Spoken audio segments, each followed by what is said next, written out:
In the last excerpt, we looked at spiritual lessons from Bible geography. We're going to go a little bit further today and look at specifics on the spiritual lessons from Bible geography, particularly concerning the resources of the land of Israel and how God controls those.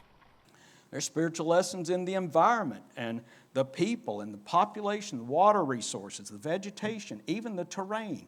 God has made promises about and spoken about. These are all part of the study of geography, as we saw at the beginning, because geography is broad.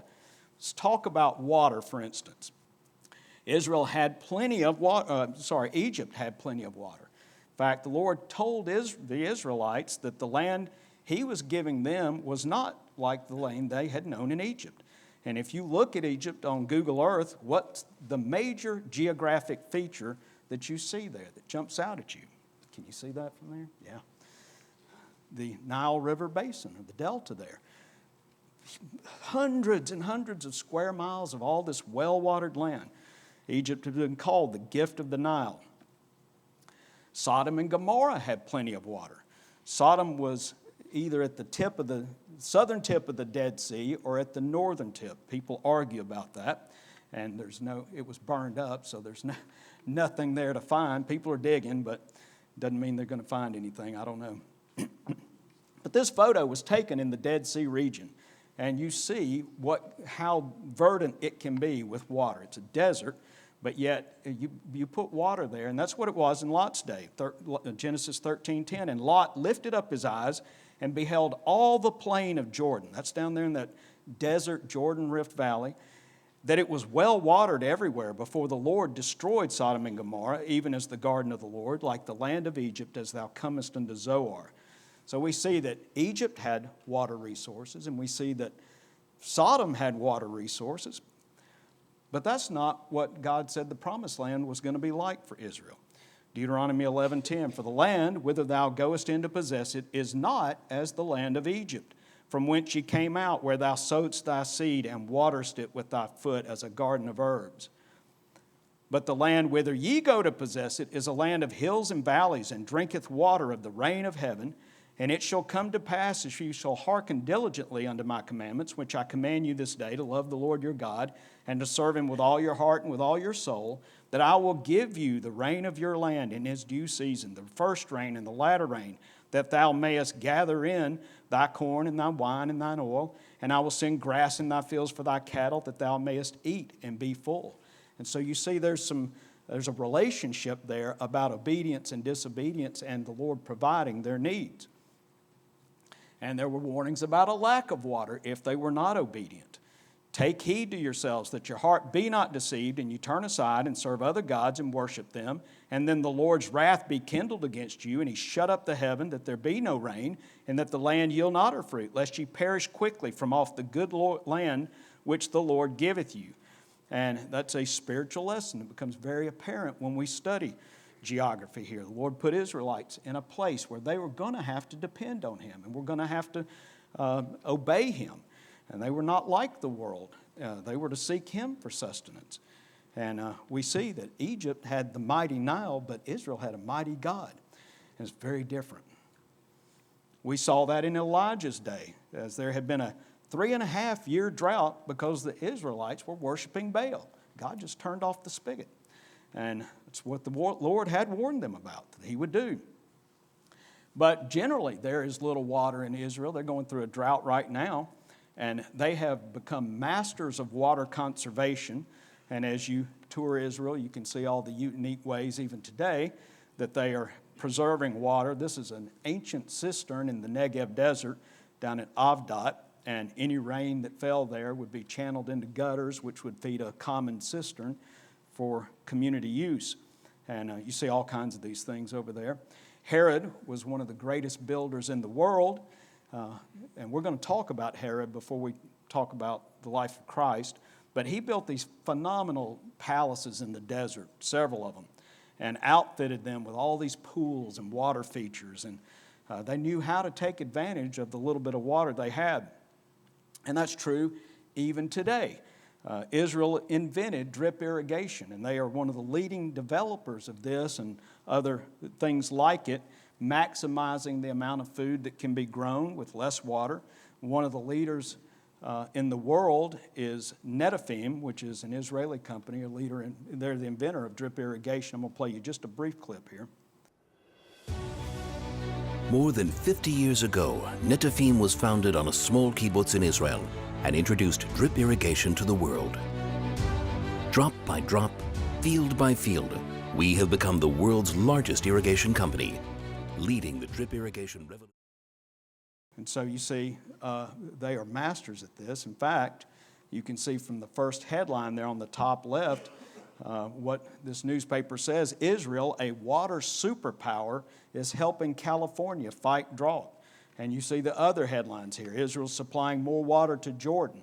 Jordan is no friend of Israel. And how they are helping all these other nations with their water problems.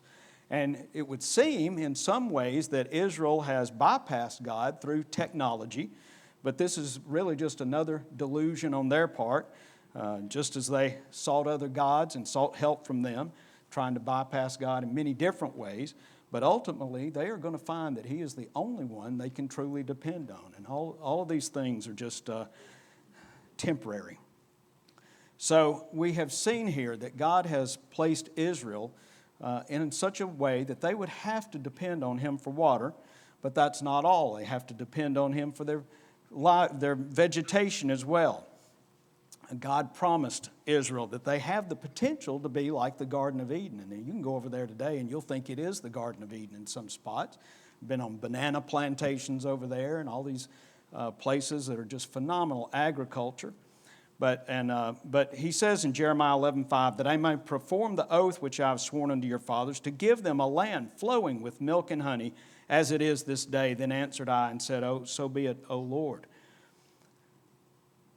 But unfortunately, again, Israel has invited God's judgment through their disobedience.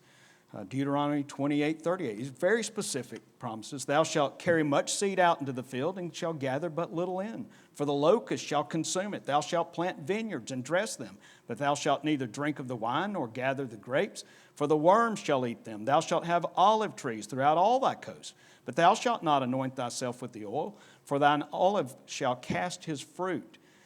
All thy trees and thy fruit of thy land shall the locust consume, it says in verse 42. Amos 4:9, I have smitten you with blasting and mildew when your gardens and your vineyards and your fig trees and your olive trees increased. The palmer worm devoured them. Yet have ye not returned unto me, saith the Lord. And so we see that God is controlling that as well. He can turn off everything or turn it on at His pleasure, depending on how the Israelites were doing. And in the millennial passages of Scripture, we're going to see that this desert is going to blossom and bloom under the righteous rule of Jesus Christ. Isaiah 35:1, the wilderness and the solitary place shall be glad for them, and the desert shall rejoice and blossom as the rose. It shall blossom abundantly and rejoice, even with joy and singing. The glory of Lebanon shall be given unto it, the excellency of Carmel and Sharon. And later on we'll see why Carmel and Sharon are considered excellent as we look at this. Even the shape and the terrain of the land is under God's control. It'd be good if you would read Zechariah 14 entirely. We're going to cover more of it as we get to the millennial reign, but for example, Zechariah 14:4, and his feet shall stand in that day upon the Mount of Olives, which is before Jerusalem on the east, and the Mount of Olives shall cleave in the midst thereof, toward the east and toward the west. And there shall be a very great valley, and half of the mountain shall remove toward the north, and half of it toward the south. Zechariah 14:8. And it shall be in that day that living waters shall go out from Jerusalem, half of them toward the former sea, and half of them toward the hinder sea. In summer and in winter shall it be.